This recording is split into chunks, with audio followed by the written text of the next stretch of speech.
Unang bahagi, ang misteryo ng Malita at ang mensahe mula sa bilangguan, isang nakakakilabot na simula, sa loob ng isang marangyang mansyon sa Paraiso Heights Subdivision sa Maynila, isang nakagigimbal na natuklasan ang mga pulis mula sa Manila Police District, MPD.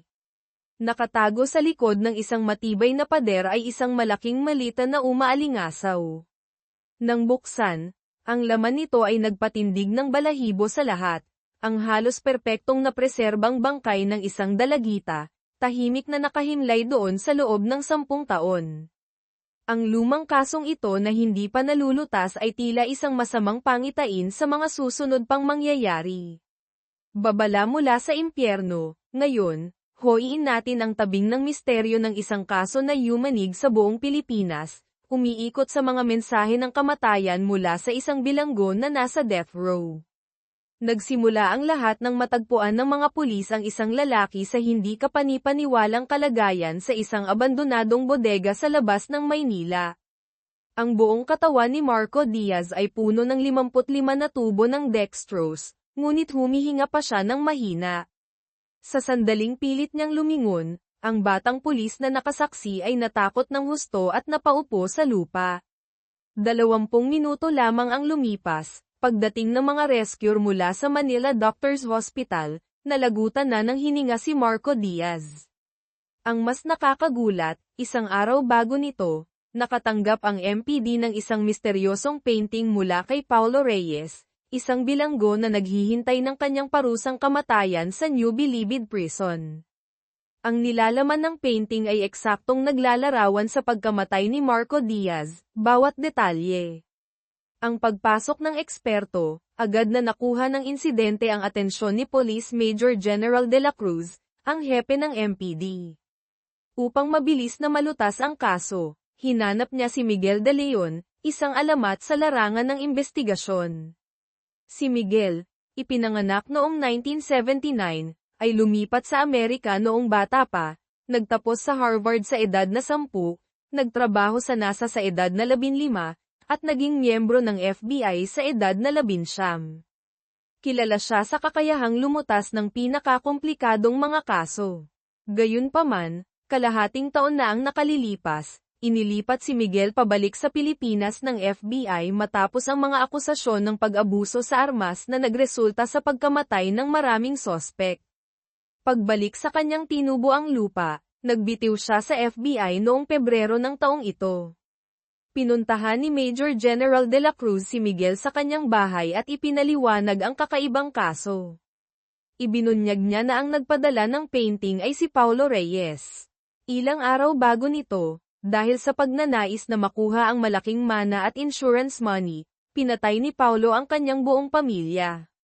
Nang mahuli, inamin niya ang lahat ng krimen at nakatakdang bitayin sa loob ng 1 buwan. Ngunit may isang misteryo, mariing tumatanggi si Paulo na sabihin kung saan itinago ang bangkay ng kanyang kapatid na babae, si Sofia Reyes. Nagtaka si Miguel kung bakit siya ang hinahanap.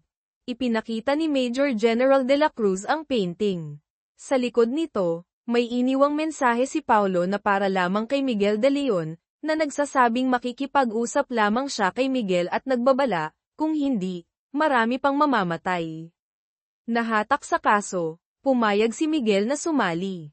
Pagsisimula ng karera laban sa kamatayan, ang resulta ng autopsiya kay Marco Diaz ay nagpakita na pinanatili siyang buhay gamit ang saline solution sa mahabang panahon, walang nutrisyon, at namatay dahil sa sobrang panghihina. Ang mga tubo ng dextrose ay konektado sa isang central controller na automatikong nagbibigay ng isang bote ng saline kada 24 na oras. Malinaw na ito ay isang planong pinag-isipang mabuti. 3:00 ng hapon, dumating si Miguel sa Bilibid Prison upang makipagkita kay Paulo Reyes. Taliwas sa imahe ng isang nasa death row, si Paulo ay mukhang mayabang at kampante. Hindi niya direktang sinagot ang tanong ni Miguel tungkol sa mga susunod na biktima, sa halip, nagsimula siya ng isang nakamamatay na laro. Binigyan ni Paulo si Miguel ng isang papel, sa harap ay isang painting, sa likod ay 7 misteryosong pangungusap, pansamantalang tinawag na, ang 7 prophesia ng kamatayan, sumunod ang dalaga sa mga alitaptap papasok sa gubat at hindi na kailanman bumalik. Noong unang tagulan ng nakaraang taon, dinakip ko ang isang 40 anyos na lalaking tumatakas mula sa hinubaran ko si Isabela, ang nagtraidor sa akin, at binitay siya. Tinapos ko ang buhay ni Antonio Vargas, ang madalas maglasing at manggulo sa Paraiso Inn, at itinapon ang kanyang bangkay sa Vargas Tire Factory.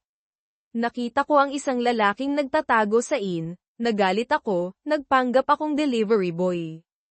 Ang sinungaling na nakakulong sa inn ay natagpuan ang kanyang katapusan.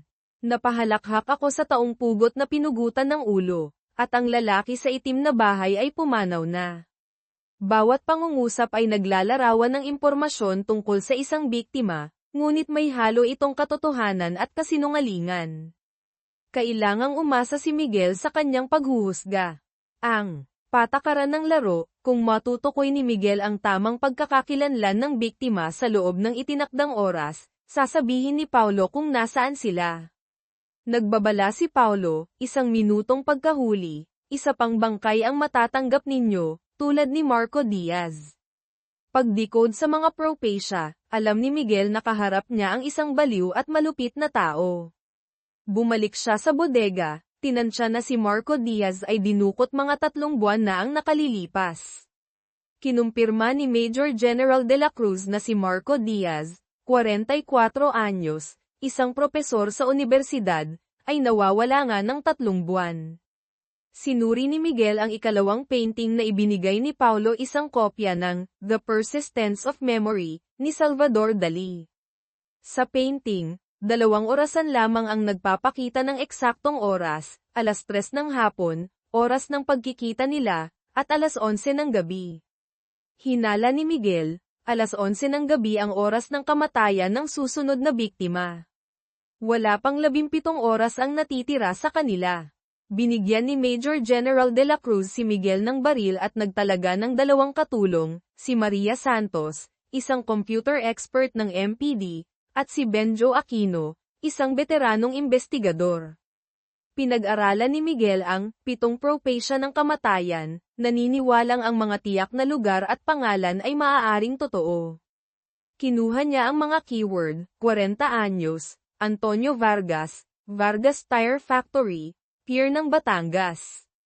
Inutusan niya si Maria na tingnan kung may lalaking nagngangalang Vargas, mga 40 anyos, may-ari ng tire factory, na nawawala sa nakalipas na 70 araw. Pagkatapos, nagpasama siya kay Benjo sa pier ng Batangas. Sa pier, nakita nila ang kitang-kitang Paraiso Inn, ang lugar na madalas banggitin.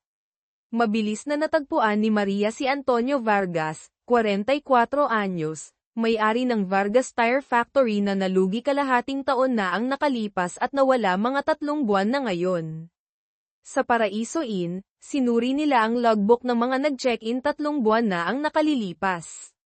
Natuklasan ni Miguel ang isang taong nagparehistro para sa long-term stay ngunit hindi kailanman nag-check-in si Antonio Vargas nga.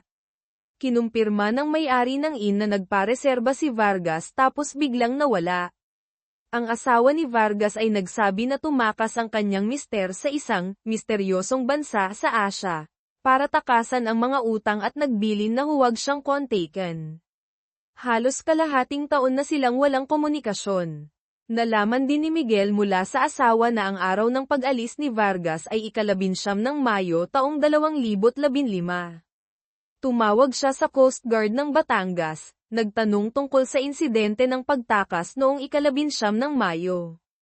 Kinumpirma ng Coast Guard na may natanggap silang ulat, nahuli ang bangka ngunit walang nakitang taong tumatakas. Tiniyak ni Miguel na nabigo ang plano ni Vargas na tumakas, nasa Pilipinas pa rin siya. Ang patibong ng bilanggo, kinabukasan, pumunta si Miguel kay Paulo, sinabing ang biktima ay si Antonio Vargas. Ayon sa patakaran, kailangang ibigay ni Paulo ang address. Nagbigay siya ng kapirasong papel na may address. Ngunit sa mga sandaling iyon, 25 minuto na lamang ang natitira bago mag-alas 11 ng gabi. Mabilis na nagtungo ang mga pulis at ambulansya sa address. Sa loob ng magulong bahay, nakita ni Miguel ang isang taong nakahiga sa kabilang kwarto. Pumasok siya ngunit hindi sinasadyang naapakan ang isang patibong. Sa loob ay isang mannequin lamang.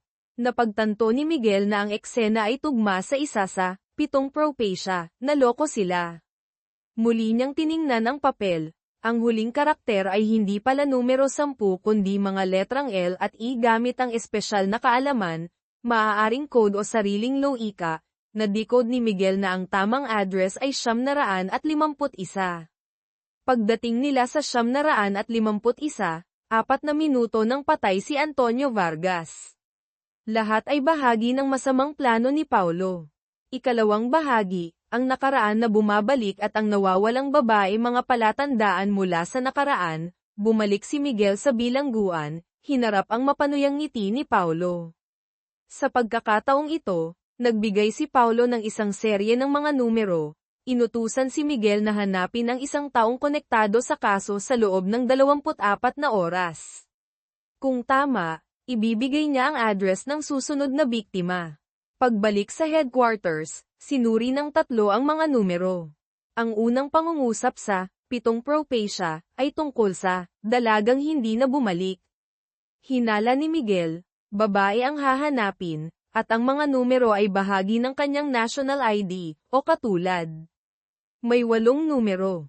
Inayos ito ni Miguel. Ang unang 6, 741***** ay nagpapahiwatig na ipinanganak siya noong 1974. Ang numero pagkatapos ng gitling ay 2, kumakatawan sa babae. Ang mga huling numero, 4608, ay maaaring area code o code ng lugar. Ang unang pangungusap ay bumanggit ng alitaptap at gubat, maaaring clue sa lugar. Iniugnay ni Maria ang area code at clue sa Barangay San Isidro sa lalawigan ng Laguna, isang lugar na kilala sa mga gubat at alitaptap ayon sa kwentong bayan. Naghahanap si Maria ng mga babaeng ipinanganak noong 2074, nawawala, at taga-Barangay San Isidro. Agad na nagtungo si Benjo sa Laguna. Ang resulta ng autopsiya kay Vargas ay nagbunyag ng mas nakakakilabot na katotohanan, bali ang 10 daliri, tinusok ng matulis na bagay ang mga ngipin katulad ni Marco Diaz. Pareho silang dumanas ng matinding torture bago mamatay.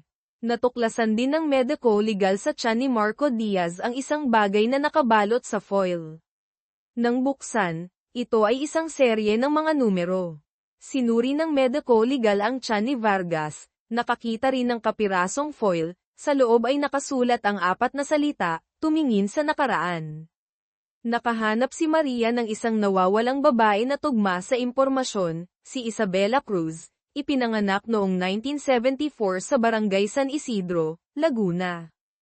Ang kakaiba, ang huling medical record niya ay 15 taon na ang nakalilipas. Sa loob ng 15 taon, walang anumang bank transaction o paggamit ng cellphone. Nang gabing iyon, pinuntahan ni Benjo ang address ni Isabela sa San Isidro, ngunit isang abandonadong bahay lamang ang kanyang natagpuan. Kinaumagahan, nagtungo siya sa lokal na community center. Nang ipakita niya ang litrato ni Isabela, agad na umiwas ang ilang matatandang lalaki. Ang mga matatandang babae naman ay nanira kay Isabela, sinabing malandi siya, halos lahat ng lalaki sa baryo ay nakarelasyon, hindi malinaw kung sino ang ama ng kanyang anak. Sinabi nilang nagkaroon ng kakaibang sakit ang anak niya noong 10 taong gulang, ngunit pinabayaan ito ni Isabela kaya namatay dahil walang panggamot. Isang matandang babae ang nagsabing 15 taon na ang nakalilipas, nakita niyang sumakay si Isabela sa kotse ng isang estranghero at umalis ng baryo, hindi na muling nagpakita. Ang katotohanang itinago, dinala ni Miguel ang impormasyong ito kay Paulo, ngunit dahil hindi niya nadala si Isabela ng buhay, tumanggi si Paulo na makipagkita. Upang mailigtas ang susunod na biktima, inutusan ni Miguel si Benjo na magpatuloy sa pag-iimbestiga sa San Isidro. Bumalik si Benjo sa abandonadong bahay ni Isabela. Kahit magulo, nakahanap siya ng mga bakas ng pamumuhay ng mag-ina at isang lumang notebook. Dito, maingat na itinala ni Isabela ang bawat gastos para sa kanyang anak, kasama ang maraming mamahaling bayarin sa pagpapagamot. Napagtanto ni Benjo na sinadyang suruan ng mga matatandang babae si Isabela. Kinausap niya ang mga matatandang lalaki. Sa pagkakataong ito, ibinunyag nila ang totoo. Mahal na mahal ni Isabela ang kanyang anak, ngunit may problema ito sa pag-iisip, mental. Dahil hindi makahanap ng trabaho, napilitan siyang ibenta ang sarili para mapagamot ang anak. Tapos isang araw, sa hindi malamang dahilan, nawala ang mag-ina. Ang huling biktima sa propacia, muling sinuri ni na Miguel at Maria ang huling pangungusap, napahalakhak ako sa taong pugot na pinugutan ng ulo, at ang lalaki sa itim na bahay ay pumanaw na. Napansin nilang hindi ito tumutukoy ng tiyak na tao. Hinanap ni Maria ang salitang, taong pugot, at mga kaugnay na salita, natuklasan ang isang slang o kasing kahulugan na maaaring tumukoy sa pari. Ang susunod na biktima ay maaaring isang pari. Nakipag-ugnayan si Maria sa Arsobispo ng Maynila. Kinumpirma ng isang tagapamahala na may isang pari ngang nawalan ng komunikasyon mga kalahating taon na. Agad na nagtungo si Miguel sa simbahan ng San Sebastian sa Maynila upang magtanong. Sinabi ng staff na bawat taon sa panahong ito, si Father Gabriel Santos ay umaakyat sa bundok Makiling sa Laguna para mag-retreat at pinuputol ang lahat ng komunikasyon. Mabilis na umakyat si Miguel sa maliit na kubo sa bundok Makiling kung saan nagre-retreat si Father Gabriel. Ang kubo ay hinalughog, basag ang mga gamit. Sa loob, natagpuan niya ang bangkay ni Father Gabriel na nakabigti, tila nagpakamatay. Tinawagan ni Miguel ang kanyang mga kasama. Base sa kalendaryo at sirang orasan, hinala ni Miguel na pinasok ni Paulo ang kubo at pinatay si Father Gabriel noong 12 ng Oktubre taong 2014. Gayunpaman, sinabi ng mediko-legal na namatay si Father Gabriel dahil sa pagkakabigti, walang ibang senyales ng pinsala. Ngunit kalaunan, nakakita sila ng maliit na piraso ng papel sa lalamunan ng pari, na may nakasulat ding serye ng mga numero. Ang huling piraso ng palaisipan, kasabay nito, may mahalagang natuklasan si Benjo sa San Isidro. Habang kumakain sa isang maliit na carinderia, nakita niya ang may-ari, isang matandang lalaki na photographer pala, na may nakasabit na lumang litrato. Nasa litrato si Isabela Cruz kasama ang isang grupo ng mga kabataang lalaki. Ito pala ay litratong kinunan 15 taon na ang nakalilipas ni na Isabela at ilang estudyante sa high school sa baryo. Agad na ipinadala ni Benjo ang litrato kay Miguel. Nagulat si Miguel, ang petsa na nakasulat sa litrato ay eksaktong tumutugma sa serye ng mga numerong nakuha sa lalamunan ni Father Gabriel. Doon niya naunawaan, magkakaugnay ang mga kaso. Ang 4 na lalaki sa litrato ay ang 4 na biktima, si Paulo Reyes, Bilanggo, Marco Diaz, biktima sa bodega, Antonio Vargas, biktima sa tire factory, at si Father Gabriel Santos, pari na, nagpakamatay. Lahat, silang 4 ay may espesyal na koneksyon kay Isabela Cruz mula 15 taon na ang nakalilipas. Ang katotohanan tungkol kay Isabela, naniniwala sina Miguel at Benjo na si Isabela ay napahamak na rin. Inutusan ni Miguel si Maria na suriin ang listahan ng mga hindi nakikilalang bangkay na natagpuan sa Laguna sa nakalipas na 15 taon. Matapos ang maraming paghahambing, napansin ni Benjo ang isang pamilyar na hair clip sa larawan ng isang kalansay. Ang hair clip ay kapareho ng suot ni Isabela sa litrato 15 taon na ang nakalipas. Nagtungo siya sa lokal na istasyon ng pulis, nalaman na ilang taon na ang nakalipas. Natagpuan nila ang kalansay na ito sa liblib na bundok, kasama ang hair clip sa bungo. Dahil walang umangkin, nanatiling misteryo ang pagkakakilanlan. Paghaharap at bagong babala, dinala ni Miguel ang mga abo na natukoy na kay Isabela Cruz sa Bilibid Prison. Nang makita ang mga abo, tuluyang gumuho si Paulo Reyes, walang tigil ang pag-agos ng luha. Sumigaw siya na hanapin ng mga pulis ang pumatay kay Isabela. Tumanggi si Miguel na makipagnegosasyon. Sa mga sandaling iyon, ngumisi ng malamig si Paulo, sinabing may isa pang biktima. Habang nagsasalita, naglabas siya ng panibagong painting. Hindi pa tapos ang malupit na laro. Ikatlong bahagi, ang huling biktima, ang tunay na salarin, at ang plano ng paghihiganti ang huling clue at desperadong karera. Ang bagong painting na ipinakita ni Paulo ay naglalarawan ng isang batang babae na nasa panganib. Sa pagkakataong ito, ang biktima ay ang sarili niyang kapatid, si Sofia Reyes. Natanto ni Major General de la Cruz ang bigat ng sitwasyon, inutusan si Miguel de Leon na mahanap si Sofia sa lalong madaling panahon. Alam ni Miguel na ang susi ngayon ay ang paghahanap sa pumatay kay Isabela Cruz 15 taon na ang nakalilipas. Hinanap niya ang dating guro sa high school ni Father Gabriel Santos at ng iba pa. Kinumpirma ng guro na sina Gabriel Santos, Marco Diaz, Antonio Vargas, at Paulo Reyes ay magkakaklase at magkakaibigan. Ngunit may kakaiba, pagkatapos ng winter break, katumbas ng Christmas break dito, noong 11 baitang, bandang 1989, biglang lumipat ng paaralan ang apat, si Gabriel lamang ang naiwan. At mula noon, nagbago si Gabriel, naging tahimik, malungkutin, at bumagsak ang grado. Naniniwala si Miguel na may malagim na nangyari sa grupo noong Christmas break ng 1989. Muling bumalik si Benjo Aquino sa lumang photo studio sa Barangay San Isidro, tinanong ang matandang may-ari tungkol kay Isabela Cruz. Matapos halungkatin ang mga lumang tala mula 1989, naalala ng matanda na nagbayad ang grupo ni Father Gabriel para sa pagprint ng mga litrato ngunit hindi na binalikan. Natagpuan ng matanda ang lumang negatibo. Sa mga litrato, natuklasan ni Benjo ang ikalimang mukha, hindi kasama sa apat. Sinabi ng matanda na iyon si Adrian Santos, isa ng medyo sikat na aktor ngayon, kaklase rin nila noon at ang natatanging nabubuhay pa sa grupo sa litrato. Ang salaysay ng natitirang buhay, agad na pinuntahan ni na Miguel at Benjo si Adrian Santos. Kinumpirma ni Adrian na magkababata sila, lumaki sa San Isidro. Mas bata sa kanila ng 2 taon si Isabela Cruz, itinuturing nilang parang kapatid. Tuwing bakasyon, sinusundo sila ni Isabela sa terminal. Napakaganda ng kanilang samahan. Noong Christmas break ng 1989, dumaan sila sa photo studio para magpakuha ng litrato bilang alaala. Pagkatapos noon, nag-abroad si Adrian para mag-aral at mahigit 20 taon nang walang komunikasyon.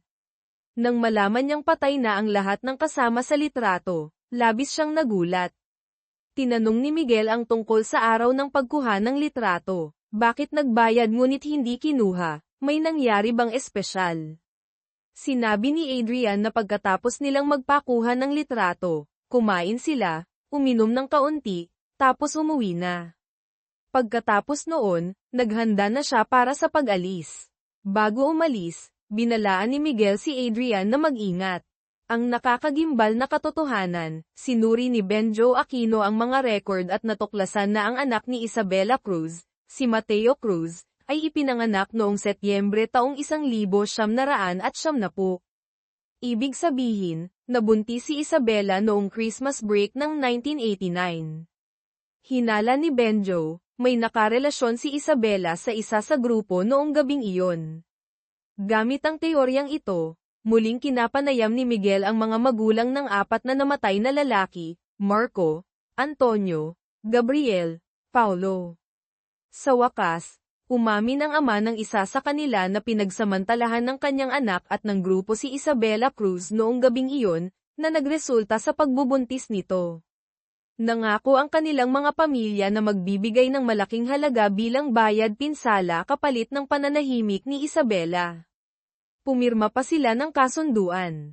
Nang suriin ni Miguel ang kasunduan, natuklasan niya ang mas malagim na katotohanan. Noong gabing iyon, si Isabela ay halinhinang ginahasa ng 4 Marco Diaz, Antonio Vargas, Gabriel Santos, Paulo Reyes. Lahat sila ay pumirma sa kasunduan. Napansin din ni Miguel ang isang irregularidad, ang pirma ni Isabela at ang nilalaman ng kasunduan ay tila hindi magkatugma ang sulat kamay. Bukod dito, ang pananalita sa kasunduan ay napakahigpit at legalistiko, higit pa sa kakayahan ng isang simpleng dalaga sa probinsya tulad ni Isabela. Hinala ni Miguel, may isang tagapamagitan na tumulong kay Isabela sa paggawa ng kasunduan. Nalaman ni Benjo mula sa lokal na pulisya, noong taong iyon, hindi nga nagreklamo si Isabela. Higit sa lahat, walang tala sa kanyang bank account na nakatanggap siya ng malaking halaga. Kung may pera siya, hindi niya kakailanganing ibenta ang sarili para buhayin at ipagamot si Mateo. Hula ni Benjo, ang tagapamagitan ang kumuha ng pera. Sa mga sandaling iyon, tumawag si Maria Santos, natuklasan niya sa lumang medical record ni Isabela ang isang tala ng pagpapagamot noong ika-19 ng Mayo taong 2000. Ang serye ng mga numerong nakuha sa tiyan ni Antonio Vargas ay ang petsang ito. Agad na nagtungo si Benjo sa ospital sa Maynila kung saan dinala ni Isabela ang kanyang anak noon. Imbestigasyon sa ospital at ang pagsasara ng istasyon ng tren, ang medical record sa Manila Doctors Hospital ay nagpakita na noong ika-19 ng Mayo taong 2000, dinala ni Isabela ang anak na si Mateo Cruz para magpatingin. Na-diagnose si Mateo na may isang bihirang genetic disorder na walang lunas at kailangan ng panghabang buhay na gamot na napakamahal. Nakatala na nagpa-admit si Isabela para sa anak. Ngunit isang buwan makalipas, ang gumawa ng papeles para sa pag-discharge ni Mateo ay kinatawan ng Department of Social Welfare and Development, DSWD. Ibig sabihin, nawala si Isabela mula noong araw ng pagpapa-admit, at si Mateo ay napunta sa pangangalaga ng DSWD. Naalala ni Benjo ang sinabi ng matandang babae sa San Isidro, nakita niyang sumakay si Isabela sa kotse ng isang estranghero noong araw na dumalo siya sa seremonya ng pagsasara ng lokal na istasyon ng tren. Sinaliksik ni Benjo at natukoy na ang petsa ng seremonya ay ika-20 ng Mayo taong 2000 ang ikalawang araw pagkatapos ma-admit si Mateo. Ang unang sospek, sa panig ni Miguel, inutusan niya si Maria Santos na dalhin ang kasunduan at sample ng sulat kamay ni Adrian Santos, ang aktor, sa forensic lab para ikumpara. Hinala ni Miguel, si Adrian ang tagapamagitan, sa grupo, siya lamang ang hindi direktang sangkot sa panghahalay, ayon sa unang salaysay niya, at siya lamang ang may sapat na edukasyon para gumawa ng ganoong kasunduan. Pumunta si Benjo sa lumang opisina ng istasyon ng tren, natagpuan ang video recording ng seremonya ng pagsasara noong 2000. Nagulat siyang makita si Adrian Santos na nagsasalita sa entablado. Nasa video rin si Isabela Cruz sa gitna ng mga tao. Sa teorya, dapat nasa ospital si Isabela para alagaan ang anak. Bakit siya naroon? Pinagmasdan ni Benjo ang bal-isang ekspresyon at mga mata ni Isabela na patuloy na nakatingin sa isang direksyon. Base sa anggulo ng kamera, natukoy ni Benjo na nakatingin si Isabela kay Adrian Santos sa entablado. Agad niyang ibinalita ito kina Miguel at Maria. Kasabay nito, lumabas ang resulta ng pagsusuri sa sulat kamay. Si Adrian Santos nga ang tumulong kay Isabela sa paggawa ng kasunduan noon. Halos sigurado na si Benjo, niloko ni Adrian si Isabela at kinuha ang pera. Pumunta si Isabela sa seremonya para hanapin si Adrian at hingin ang perang pampagamot sa anak, ngunit niloko siya ni Adrian at pinatay. Sumang-ayon si Miguel sa teoryang ito. Agad silang humingi ng arrest warrant para kay Adrian Santos. Biglang pagbabago at bagong sospek, ngunit sa mga sandaling iyon, habang nasa shooting si Adrian Santos, bigla siyang nakatanggap ng misteryosong tawag, tapos nagmamadaling pumasok sa isang eskinita. Pagdating ni na Miguel at Benjo, pinaslang na si Adrian.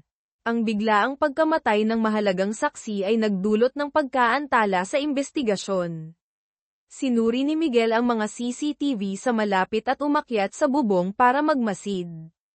Ang salarin ay mabilis kumilos at nawala ng walang bakas, patunay na pamilyar sa lugar.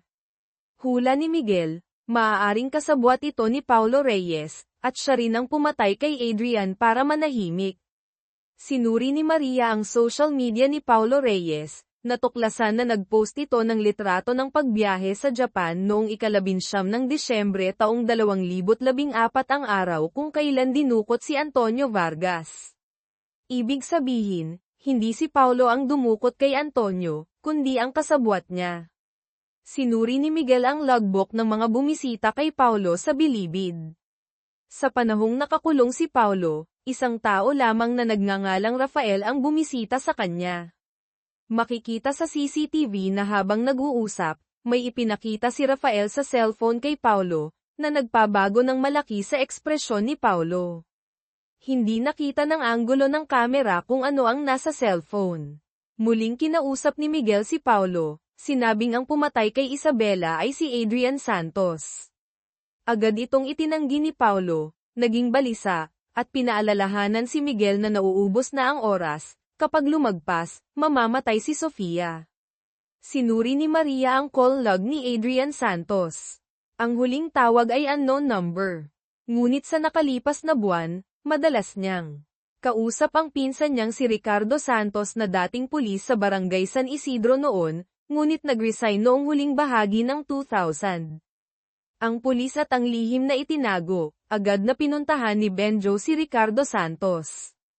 Sinabi ni Ricardo na madalas tumawag si Adrian kamakailan para magpatulong humanap ng bodyguard dahil natatakot ito matapos malaman ang sinapit ng mga dating kaibigan. Inamin din ni Ricardo na si Adrian nga ang tumulong kay Isabela sa kasunduan.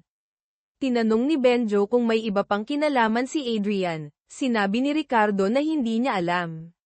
Sa mga sandaling iyon, napansin ni Benjo na minarkahan ni Ricardo ang petsang ika-20 ng Mayo sa kalendaryo. Tinanong niya kung may espesyal ba sa araw na iyon. Ipinaliwanag ni Ricardo na iyon ang araw ng pag-release ng hunting permit, balak sana niyang mangaso ngunit kailangan niyang asikasuhin ang burol ng pinsan. Nagduda si Benjo. Bumalik siya sa dating istasyon ng pulis sa San Isidro. Isang matandang pulis ang nagbunyag ng nakagugulat na lihim. Pagkatapos halayin si Isabela, nagtungo ito sa istasyon para magreklamo. Ang desk officer noon ay ang matandang pulis na ito at si Ricardo Santos. Sinabi ni Ricardo na may problema sa pag-iisip si Isabela, hindi kapani-paniwala ang sinasabi, tapos pinayuhan lamang at inihatid pa uwi. Pagkatapos noon, hindi na bumalik si Isabela. Natulala si Benjo, si Ricardo Santos ang tunay na utak. Pumunta si Isabela sa seremonya para hanapin si Ricardo, hindi si Adrian. Ang nagdala kay Isabela at pumatay sa kanya ay si Ricardo. Si Adrian Santos ay maaaring pinatahimik din ni Ricardo. Sinuri ni Benjo ang mga ari-arian ni Ricardo, natuklasan na bumili siya ng 2 malaking property noong huling bahagi ng 2000 ang panahon kung kailan dapat natanggap ni Isabela ang bayad pinsala. Sinabi ni Ricardo na pera iyon mula sa magulang niya. Ayaw nang makinig ni Benjo sa kasinungalingan. Ipinakita niya ang litrato mula sa seremonya ng pagsasara ng istasyon, idineklara si Ricardo bilang pumatay kay Isabela at nagnakaw ng pera. Ngumisi si Ricardo, sinabing 15 taon na ang nakalipas, kailangan ng ebidensya para maakusahan siya. Doon naunawaan ni Benjo, minarkahan ni Ricardo ang ika-20 ng Mayo hindi dahil sa hunting permit, kundi dahil iyon ang huling araw ng 15 taong prescription period para sa kaso ni Isabela. Pagkalipas ng hating gabi, kahit may ebidensya pa, hindi na siya maaaring kasuhan ng batas. Ang huling clue at ang pagmamadali, sa panig ni Maria, sinuri niya ang mga CCTV sa paligid ng pinangyarihan ng pagpatay kay Adrian. Natukoy ang isang kainahinalang lalaki na may kakaibang lakad, paloob ang kanang paa. Kahit hindi malinaw ang mukha, inutusan ni Miguel na ikumpara ang lakad nito sa lakad ni Rafael, ang bisita sa bilangguan, at ni Ricardo Santos. Ang resulta ay nakagugulat, ang lakad ay tugma kay Rafael. Ito ay salungat sa teorya ni Benjo. 4 na oras na lamang ang natitira bago ang deadline para kay Sofia, at bago mag-expire ang kaso ni Isabela Cruz. Nanindigan pa rin si Benjo na si Ricardo ang pumatay kay Isabela. Nagtalaga siya ng mga tauhan para bantayan si Ricardo at naghanda para sa paghalughog ng opisina nito. Kasabay nito, natuklasan ni Maria ang isang nakagigimbal na impormasyon, si Rafael ay ang ampung anak ni Father Gabriel Santos, isa sa 4 na nanghalay kay Isabela at isa rin sa mga pinaslang, ang nagpakamatay sa Cubao.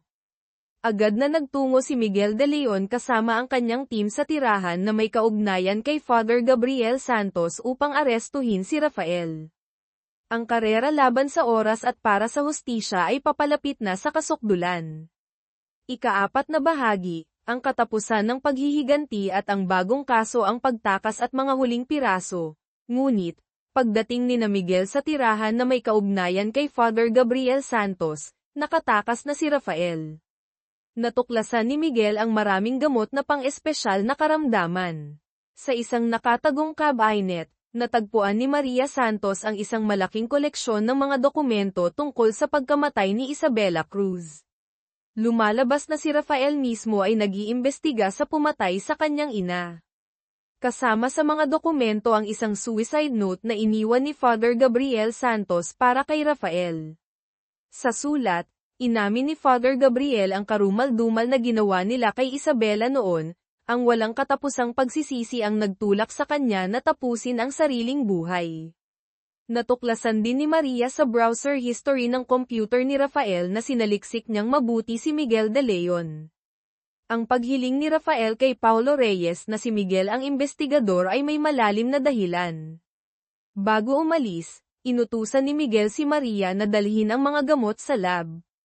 Samantala, halos binaliktad na ng mga tauhan ni Benjo Aquino ang opisina ni Ricardo Santos ngunit wala pa ring nakitang ebidensya. Hindi na makapaghintay si Miguel. 50 minuto na lamang ang natitira para kay Sofia Reyes. Agad siyang pumunta sa bilibid, sinabi kay Paulo Reyes na si Ricardo Santos ang pumatay kay Isabela, at hiningi ang lokasyon ni Sofia. Muli na namang itinanggi ni Paulo ang teorya ni Miguel. Habang nagtataka si Miguel, sinabi ng isang gwardya na madalas magdoodle si Paulo sa selda, tila may sinusubukang lutasin. Nagmamadaling pumasok si Miguel at ang gwardya sa selda ni Paulo. Lumalabas na si Paulo mismo ay sinusubukang tukuyin kung sino ang pumatay kay Isabela, at ang resulta ng kanyang hinuha ay hindi si Ricardo Santos. Napansin ni Miguel sa mga drawing ang isang piraso ng foil, tulad ng nakuha sa tiyan ng mga biktima, at isang paper crane. Ang foil na ito ay dapat sanang ipinasok sa bibig ng ama ni Paulo. Maaaring nakasulat dito ang pariralang, ang kasalanan ng ama, pinagbabayaran ng anak. Ito ay nagpapahiwatig na ang mga kamakailang pagkamatay ay paghihiganti sa kasalanan ng ama ni Paulo, at ang utang na iyon ay dapat bayaran ni Paulo o ni Sofia. Sa wakas, naunawaan ni Miguel, hindi rin alam ni Paulo Reyes kung nasaan ang kanyang kapatid. Paubos na ang oras, tila bigo na naman ang mga pulis. 3 clue at ang katotohanan tungkol kay Rafael. Sa mga sandaling iyon, biglang tumawag si Rafael kay Miguel, binibigyan siya ng huling pagkakataon na iligtas si Sofia. Nagbigay si Rafael ng 3 clue gamit ang mga numero, bilang ng mga kaibigang pinatay, bilang ng mga sospek na napatay ni Miguel noong nasa FBI, 6, bilang ng mga namatay na kamag-anak, mga magulang at kapatid ni Miguel na namatay sa LA riots 1992 3, bilang ng taong hinahanap niya, si Miguel ay laging naghahanap ng iisang salarin sa mga komplikadong kaso, 1. Ang sagot ay 631. Agad na naalala ni Benjo Aquino, 631 ang lumang numero ng bahay ni Isabela Cruz sa Barangay San Isidro. Mabilis na nagtungo sina Miguel at Benjo doon. Habang nasa daan, tumawag ang forensic lab. Ang mga gamot na nakuha sa bahay ni Rafael ay para sa isang bihirang genetic disorder, ang mismong sakit ni Mateo Cruz, anak ni Isabela. Natulala si Miguel, si Rafael ay si Mateo Cruz. Siya ang nagplano ng lahat para ipaghiganti ang kanyang ina. Agad na hiniling ni Miguel sa lab na magsagawa ng DNA test sa pagitan nina Isabela, Rafael, Mateo, at mga lalaking biktima. Pagdating nina Benjo sa bahay bilang 631, natagpuan nila si Sofia Reyes na ligtas at walang gallows. Hindi pala intensyon ni Rafael na saktan ang bata. Inabot ni Sofia kay Miguel ang isang cellphone, sabi ni Rafael ay ibigay ito sa kanya. Video ng pag-amin at plano ng paghihiganti, ang video sa cellphone ay naglalaman ng buong proseso ng pagpaslang ni Rafael, Mateo, sa lahat ng biktima, mga magulang ni Paulo Reyes, Marco Diaz, Antonio Vargas, at pati si Adrian Santos. Ginamit ni Rafael ang buhay ni Sofia para takutin si Paulo Reyes, pilitin itong umamin sa pagpatay sa sariling magulang at makipagtulungan sa plano ni Rafael ang hilahin si Miguel de Leon sa kaso. Ang layunin ni Rafael ay matulungan siya ng pulisya na mahanap ang tunay na pumatay sa kanyang ina, si Ricardo Santos, at kasabay nito ay pigilan ang pulisya na arestuhin siya bago mag-expire ang kaso, dahil gusto ni Rafael na siya mismo ang pumatay kay Ricardo bilang paghihiganti. Ang huling pagtutuos, lumipat ang eksena kay Ricardo Santos, nagmamaneho para tumakas. Biglang sumulpot ang isa pang sasakyan, minamaneho ni Rafael, mula sa gilid at ibinangga ito, tumaob ang sasakyan ni Ricardo. Sa panig ni Maria Santos, gamit ang plaka ng sasakyan ni Rafael at mga CCTV, mabilis niyang natukoy ang ruta nito. Agad na humabol sina Miguel at Benjo. Iniulat ng forensic lab ang unang resulta ng DNA, si Rafael, Mateo, at ang apat na lalaki sa litrato, Marco, Antonio, Gabriel, Paulo, ay walang dugong ugnayan. Ibig sabihin, hindi nabuntis si Isabela Cruz pagkatapos ng gabing iyon. Napagtanto ni Maria na may isa pang kailangang ikumpara. Agad na nagsagawa ng ikalawang DNA test ang lab, gamit ang sample ni Ricardo Santos. Sa isang liblib na bangin sa tabi ng dagat, kinaladkad ni Rafael si Ricardo palabas ng sasakyan. Tinanong niya si Ricardo kung bakit kailangan niyang patayin ang kanyang ina noon, isang babaeng mahina at may problema sa pag-iisip. Sa ilalim ng banta ng baril, inamin ni Ricardo ang lahat. Noong ika-20 ng Mayo taong 2000, lumapit si Isabela sa kanya para humingi ng perang pampagamot sa anak, dahil nakipagsabwatan si Ricardo kay Adrian para lokohin si Isabela sa pera, at karamihan ng pera ay nasa kanya. Ayaw magbigay ni Ricardo. Umiyak at nagmakaawa si Isabela.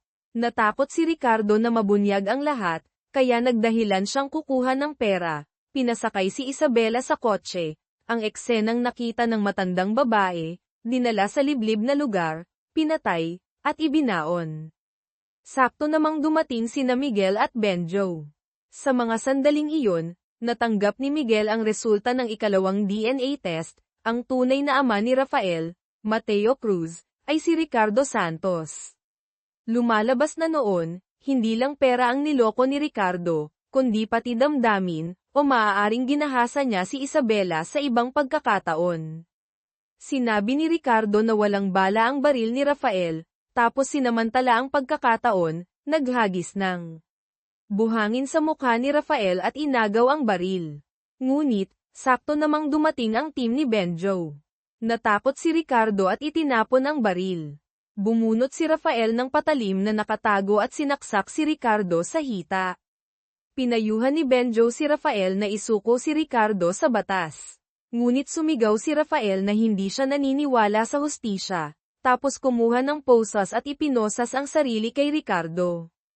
Habang nag-aalangan si Miguel, hinayla ni Rafael si Ricardo at tumalon sila sa malalim na bangin. Pagtatapos at bagong simula, pagkatapos ng insidente, tinanong ni Benjo si Miguel kung bakit hindi niya binaril si Rafael, para sana nailigtas si Ricardo. Tahimik lamang si Miguel, ngunit bakas sa kanyang mga mata ang pagpili batay sa konsensya, hindi lamang sa batas. Maaaring lumabag sa tuntunin ang kanyang ginawa, ngunit sa kalooban niya, alam niya kung sino ang mas nararapat managot. Pagbalik sa bilangguan, tinanong ni Miguel si Paulo kung bakit ito naniwalang hindi sasaktan ni Rafael si Sofia. Sinabi ni Paulo, sa video na ipinadala ni Rafael, nakita niyang binilhan ni Rafael ng gatas si Sofia. Ang isang malupit na kidnapper ay hindi gagawa noon. Sa huli, dinala ni Benjo si Sofia para bisitahin ang kuya niyang si Paulo sa huling pagkakataon bago ito bitayin. Opisyal nang nagsara ang kaso ng pagkawala at sunod-sunod na pagpatay.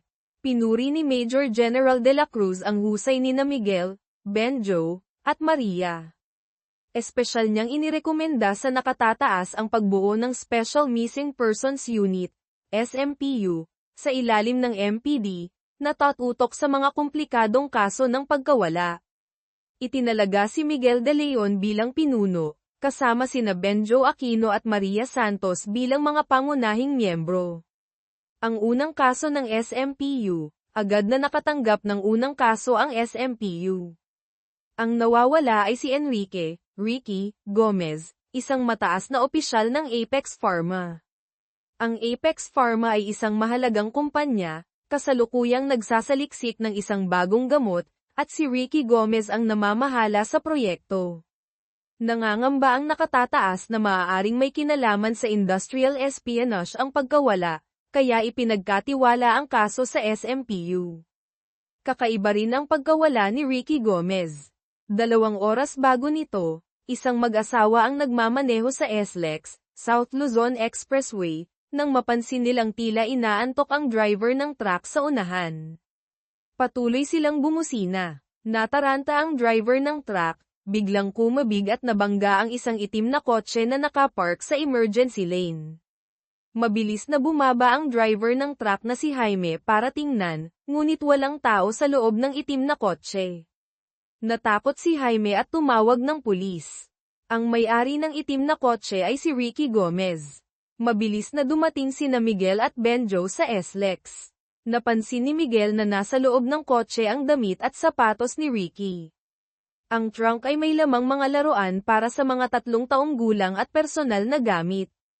Ang mas kakaiba, kahit may RFID, Easy Trip, Auto Sweep, ang sasakyan, kumuha pa rin si Ricky ng paper ticket.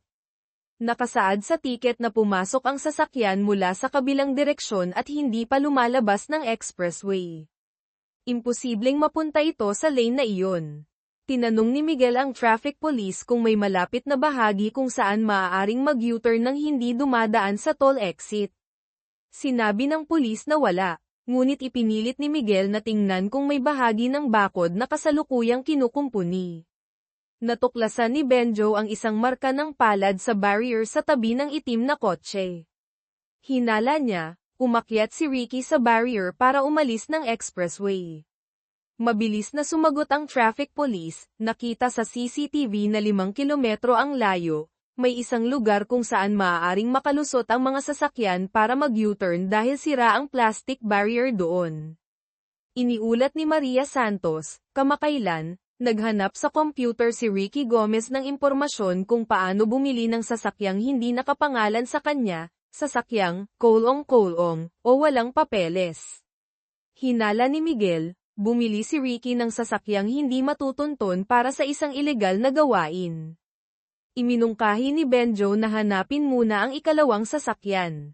Pumunta si Benjo sa pinakamalapit na gas station, stopover sa lokasyon ng itim na kotse. Sinuri niya ang mga CCTV.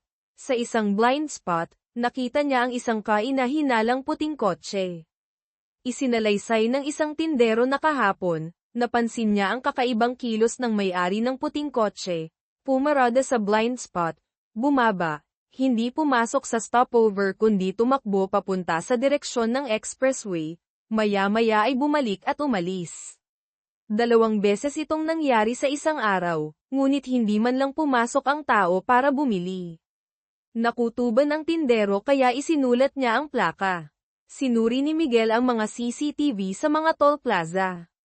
Binuo niya ang itineraryo ni Ricky Gomez, 2:45 p.m., minaneho ang itim na kotse papasok ng SLEX. Nag-U-turn sa sirang plastic barrier. Ipinark ang itim na kotse sa emergency lane malapit sa stopover. Nagpalit ng damit, umakyat sa barrier, umalis ng expressway. 6:05 p.m., minaneho ang puting kotse, binili ng Patago, papasok muli ng SLEX. May ginawa, bumalik sa stopover malapit sa entrance ng expressway ng 7:42 p.m. Muling nag-U-turn gamit ang puting kotse, ipinarada ito sa loob ng stopover, hindi kalayuan sa itim na kotse ng 9:27 p.m. Bumaba, ngunit makalipas ang 22 minuto, 9:49 p.m., ay nagmamadaling umalis sakay ng puting kotse. Dalawang malaking tanong ngayon, mula 7:42 p.m. hanggang 9:27 p.m., saan nagpunta at ano ang ginawa ni Ricky Gomez sakay ng puting kotse? Mula 9:27 p.m. hanggang 9:49 p.m., 22 minuto, saan siya nagpunta bago umalis sakay ng puting kotse? Hula ni Maria, ang komplikadong pagpapalit ng sasakyan ay para gumawa ng alibay. Kinwenta ni Benjo, mula sa stopover hanggang sa lokasyon ng itim na kotse ay mga 10 minutong lakad. Hinuha, 9:27 p.m., umalis si Ricky sa stopover, balak kunin ang itim niyang kotse. Ngunit nang malapit na, nakita niyang naaksidente ito at may mga pulis. Kaya bumalik siya sa stopover, isa pang 10 minuto, at minaneho ang puting kotse. Ang kabuuang oras ay mga 20 hanggang 22 minuto, tugma sa CCTV. Ang misteryosong pamilya at mga kasinungalingan, kinabukasan, pinuntahan ni Benjo ang bahay ni Ricky Gomez. Ang asawa niyang si Elena Gomez, ay kakaibang kalmado, ipinaliwanag na baka abala lang sa trabaho ang mister, hindi nawawala, at hiniling na huwag nang hanapin. Pagkatapos ay pinauwi na si Benjo. Gayunpaman, isang security guard ng subdivision ang nagbigay ng mahalagang impormasyon, 1 linggo na ang nakalipas, nagkaroon ng maliit na pagsabog sa playground sa tapat ng bahay ng mga Gomez, walang nasaktan. Ang kakaiba, hindi ito ini-report ng pamilya Gomez. Tiningnan ni Benjo ang playground at nakita nga ang bakas ng pagsabog. Sa panig ni Miguel, kinapanayam niya ang mga katrabaho ni Ricky sa Apex Pharma. Karamihan ay pumuri sa galing at pagkatao ni Ricky, ngunit nabanggit din na kakaiba ang kilos nito kamakailan, madalas mag-leave simula noong nakaraang linggo, hindi na kasing tutok sa trabaho. Pagkatapos, kinapanayam ni Miguel ang presidente ng Apex Pharma, si Mr. David Tan. Nagulat daw si Mr. Tan sa pagkawala ni Ricky, lalo na't kinabukasan ng hapon ay may mahalagang investors meeting. Ang mga investor ay si Ricky ang nag-ayos. Kung wala siya, baka mawala ng tiwala ang mga investor. Nakiusap si Mr. Tan na ilihim ang pagkawala ni Ricky. Tinanong ni Miguel kung may problema ba si Ricky sa trabaho. Itinanggi ito ni Mr. Tan. Sinusubaybayan ni Maria Santos ang lokasyon ng cellphone ni Ricky Gomez, natuklasan na sa mga araw na nag-leave siya noong nakaraang linggo, iisang lugar ang pinupuntahan niya, isang simbahan, monasteryo sa bundok sa Tagaytay. Agad na nagtungo sina Miguel at Benjo doon. Sinabi ng isang matandang pari na 1 linggo na ang nakalipas, lumapit si Ricky sa kanya para humingi ng payo, sinabing guguho na ang kanyang buhay. Ang tanging sagot ng pari ay isang talinghaga, nagsimula ito sa inakay, lumaki ito at kinain ang sariling ina, iyon ang batas ng kalikasan. Nakausap ni Benjo ang isang sakristan. Kinumpirma niyang nakita niya si Ricky Gomez. Madalas daw itong tumayo sa isang gazebo, gumagamit ng binocular para tingnan ang malayong lugar. Sinuri ni Maria ang mapa, natuklasan na ang mansyon ni Mr. David Tan ay nasa tapat mismo ng direksyong tinitingnan mula sa gazebo. Nagtaka sina Benjo at Miguel, bakit minamanmanan ni Ricky ang kanyang boss. Naalala ni Miguel ang mga gamit pang bata, mga 3 taon, sa kotse ni Ricky, samantalang 10 buwan pa lamang ang anak nito. Hinala ni Miguel, maaaring may balak si Ricky na dukutin ang isang bata.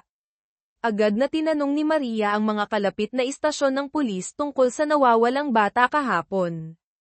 Tama ang hinala, kahapon ng hapon, may batang 3 taong gulang na nawala sa isang kalapit na ospital, ngunit 5 minuto lamang matapos i-report, kinansela rin agad ito. Ang nag-report at nagkansela ay si Mr. David Tan. Unang conclusion, dinukot ni Ricky Gomez ang anak ni Mr. David Tan at kasalukuyang nagtatago kasama ang bata. Ngunit ang kakaibang kalmadong reaksyon ni Mr. Tan ay isang malaking palaisipan. Muling pinuntahan ni Miguel si Mr. Tan, kinwestiyon kung bakit kinansela ang report. Dito na umamin si Mr. Tan, pagkawala ng anak niya kagabi, agad siyang nag-report. Ngunit maya-maya, isang misteryosong tao ang nagpadala sa kanya ng video, na nagpapakitang si Ricky Gomez ang dumukot sa anak niya. Ang oras sa video ay tugma sa pagkawala ni Ricky sa expressway, perpektong alibay. Naniniwala si Mr. Tan na hindi sasaktan ni Ricky ang anak niya, kaya kinansela niya ang report, dahil na rin sa takot na maapektuhan ang investors meeting. Iginiit ni Miguel na mag-report muli, planado ang pagdukot ni Ricky, pagmamanman sa anak ni Mr. Tan mula sa Tagaytay. Bukod dito, ang video ay kuha ng ikatlong tao, hindi CCTV. Hindi malinaw ang relasyon ng misteryosong tao at ni Ricky. Komplikado ang kaso, maaaring nasa panganib ang bata. Ngunit dahil sa interes ng kumpanya, tumanggi pa rin si Mr. Tan. Ang dalawang katotohanan, sa panig ni Benjo Aquino, muli niyang pinuntahan si Elena Gomez. Ganun pa rin ang asal nito. Napilitan si Benjo na maging direktang sabihin na sospek ang mister niya sa kidnapping. Nagulat at naiyak si Elena. Iginiit na hindi iyon magagawa ng asawa niya. Ang masakit, sila pala ang tunay na biktima. Lumalabas na ang anak ng mag-asawang Gomez ang dinukot 1 linggo na ang nakalilipas. Ang kidnapper ay nagpapadala ng video ng bata araw-araw. Ang pagsabog sa playground ay babala ng kidnapper. Pinagbantaan silang papatayin ang bata kapag nag-report sa pulis. Agad na pinagtagpi ni Miguel ang mga pangyayari. Si Ricky Gomez ay maaaring pinilit ng kidnapper ng sarili niyang anak na dukutin ang anak ni Mr. David Tan. Ang nagpadala ng video kay Mr. Tan ay ang orihinal na kidnapper. Sinuri ni Maria Santos ang mga text ni Ricky, natuklasan na may karelasyon itong katrabaho na nagngangalang Lisa Ramos. Agad na pinuntahan ni Miguel si Lisa. Sa ilalim ng pagtatanong, itinuro ni Lisa ang pinagtataguan ni Ricky Gomez. Ang bigo na palitan, kasabay nito, pagbalik ni Ricky Gomez sa lodge kung saan niya itinago ang anak ni Mr. Tan, natuklasan niyang nawawala ang bata. Naghanap siya na parang baliw. Tumawag ang kidnapper ng anak ni Ricky, iniutos na gamitin ang anak ni Mr. Tan para ipalit sa sariling anak. Para mailigtas ang anak, itinago ni Ricky sa kidnapper na nawawala na ang hostage niya. Ibinigay ng kidnapper ang lugar ng palitan. Pagdating ni Miguel sa lodge, nakaalis na si Ricky.